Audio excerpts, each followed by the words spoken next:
من الشیطان الرجیم بسم اللہ الرحمن الرحیم ان اللہ یحب التوابین ویحب المتطہرین۔ حمد و ثنا تعریف و توصیف کی بیائی بڑائی اللہ عز و جل کے لیے ہے۔ درود و سلام نازل ہو آخر نبی سید الانبیاء محمد مصطفیٰ صلی اللہ علیہ وسلم۔ قرآن مجید کا دوسرے نمبر کا سورہ سورۃ البقرہ جو کہ عظیم الشان سورتوں میں سے ایک سورہ ہے، اس سورے کا نمبر ترتیب تلاوت کے اعتبار سے 2 آتا ہے۔ اس 2ویں نمبر کے سورے کی آیت نمبر 222 222 نمبر کی آیت تلاوت کی گئی ہے، 222۔ بلکہ اس آیت کا آخری جملہ تلاوت کیا گیا ہے۔ اس آیت میں اللہ تعالیٰ فرما رہا ہے ان اللہ یحب التوابین، بے شک اللہ تعالیٰ ان لوگوں کو پسند کرتا ہے، ان لوگوں سے محبت کرتا ہے جو اللہ سے توبہ کرنے والے ہیں، اپنے گناہوں سے اللہ سے معافی مانگنے والے ہیں۔ وَيُحِبُّ الْمُتَطَہِّرِينَ، اور ان لوگوں کو بھی اللہ تعالیٰ پسند کرتا ہے، ان لوگوں سے بھی اللہ تعالیٰ محبت رکھتا ہے جو لوگ پاکی صفائی اختیار کرتے ہیں، طہارت اختیار کرتے ہیں۔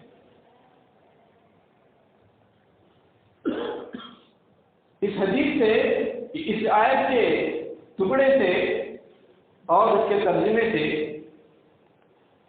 2 چیزوں کی اہمیت معلوم ہوئی، ایک توبہ کرنے کی اور ایک طہارت اور پاکی حاصل کرنے کی، کہ یہ 2 اتنے عظیم الشان کام ہیں اللہ کی نگاہ میں۔ یہ 2 کام جس بندے کے عمل میں شامل ہو جاتے ہیں، اللہ تبارک و تعالیٰ اس بندے سے محبت کرنے لگتا ہے۔ کتنی بڑی بات ہے، اللہ کسی بندے سے محبت کرے، یہ کوئی معمولی بات نہیں ہے، اس کی بھی بہت بڑی عظمت اور شان اور فضیلت ہے۔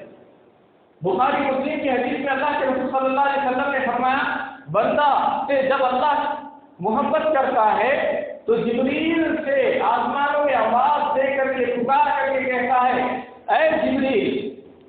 جبریل کہتے ہیں، اے اللہ حاضر ہوں۔ پھر اللہ کہتا ہے، اے جبریل، فلاں بندے سے میں محبت کرتا ہوں، فلاں بندے کو میں پسند کرتا ہوں، تم بھی اس سے محبت کرو۔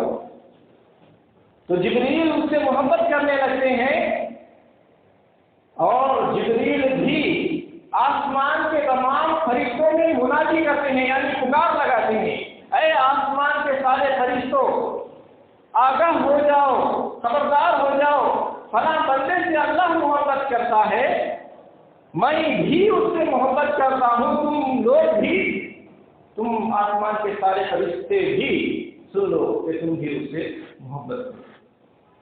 پھر آپ کا اسلام آگے حدیث میں فرماتے ہیں کہ آسمان کے سارے فرشتے اس بندے سے محبت کرنے لگتے ہیں۔ یہ بخاری مسلم کی حدیث ہے۔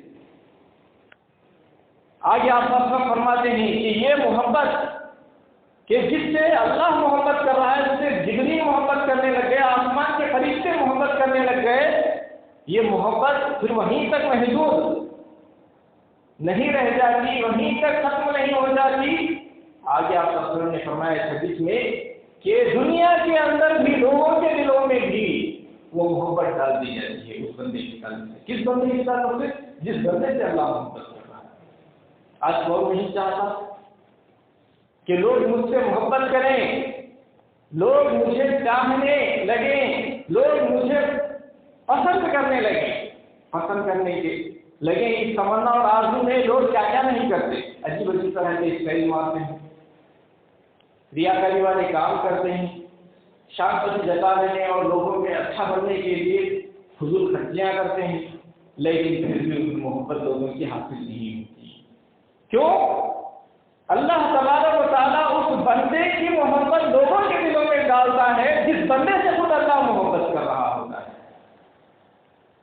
اگر ہم چاہتے ہیں کہ لوگ بھی ہم سے محبت کریں، لوگ بھی ہمیں چاہنے لگے، تو ہمیں اللہ کا چہیتا بننا چاہیے. اور اللہ کا چہیتا بننے کے لیے یہ آیت بتا رہی ہے کہ ہم اللہ سے توبہ کرنے والے بندے بنے اور پاک کی طہارت حاصل کرنے والے بندے بنے. توبہ کے تعلق سے آپ نے تفصیل سنا ہوگا مختلف خطبوں میں علماء کے زبان.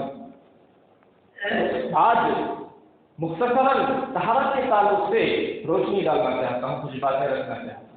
طہارت پاکی صفائی کو کہتے ہیں. جب بھی طہارت اور پاکی صفائی کی بات آتی ہے تو فوراً خیال کہاں جاتا ہے؟ آدمی کے کپڑے صاف ہو، آدمی کا لباس صاف ہو، آدمی کی سواری صاف ہو، آدمی کا گھر صاف ہو، آدمی کا جسم پاک و صاف ہو، پیشاب پاخانے سے وہ پاک رہتا ہو. یہی خیال آتا ہے ہمارے ذہنوں میں. پاکی صفائی کی جب بات آتی ہے ذکر اس کا ہوتا ہے. لیکن حقیقت میں علماء نے احادیث اور آیات کی روشنی میں لکھا ہے کہ طہارت صرف اسی چیز کا نام نہیں ہے. طہارت پاکی کی 3 قسمیں ہیں. نمبر 1 روحانی طہارت، نمبر 2 عملی طہارت، نمبر 3 لسانی طہارت. روحانی طہارت کیا ہے؟